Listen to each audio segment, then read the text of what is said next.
আসন্ন নির্বাচনে পুলিশের নজিরবিহীন প্রস্তুতি ও কড়া নির্দেশনা। এবারের জাতীয় সংসদ নির্বাচনকে ঘিরে এবার আইন শৃঙ্খলা বাহিনী নিচ্ছে একেবারে ভিন্নধর্মী প্রস্তুতি।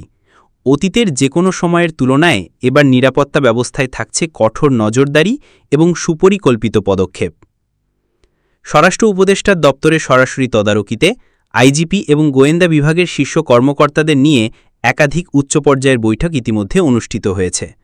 ফেব্রুয়ারিতে অনুষ্ঠিতব্য সম্ভাব্য নির্বাচনের প্রেক্ষাপটে প্রতিটি ইউনিটকে নির্দেশ দেওয়া হয়েছে নির্বাচনী মাঠে সম্পূর্ণ প্রস্তুতি নিয়ে নামার জন্য।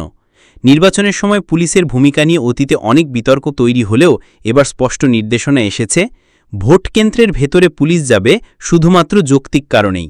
কোনো প্রার্থীর প্রতি পক্ষপাতিত্ব করলে তা কঠোরভাবে নেওয়া হবে শৃঙ্খলা ভঙ্গের দায়। গোয়েন্দা প্রতিবেদন অনুযায়ী এবার গুরুত্ব পাচ্ছে অতীতের সহিংসতা বা অস্থিতিশীল এলাকা, দলীয় কোন্দলের ঝুঁকি এবং ভোটকেন্দ্র ভিত্তিক নিরাপত্তা মূল্যায়ন। নির্বাচন ঘিরে প্রস্তুতির তালিকায় থাকছে quick response team, ballot paper পরিবহন নিরাপত্তা, ঝুঁকিপূর্ণ কেন্দ্রের বিশেষ নজরদারি, পুলিং এজেন্টদের আচরণবিধি এবং ভোট গণনার সময় পুলিশের দায়িত্ব। পুলিশ সদর দপ্তরের এআইজি এনামুল হক সাগর জানিয়েছেন, আমরা এমন প্রস্তুতি নিচ্ছি যাতে তফসিল ঘোষণার সঙ্গে সঙ্গেই মাঠে নামা যায়, আইনশৃঙ্খলা রক্ষায় যেন বিন্দুমাত্র গাফিলতি না হয়। নির্বাচন কেবল ভোট নয়, এটি গণতন্ত্রের উৎসব।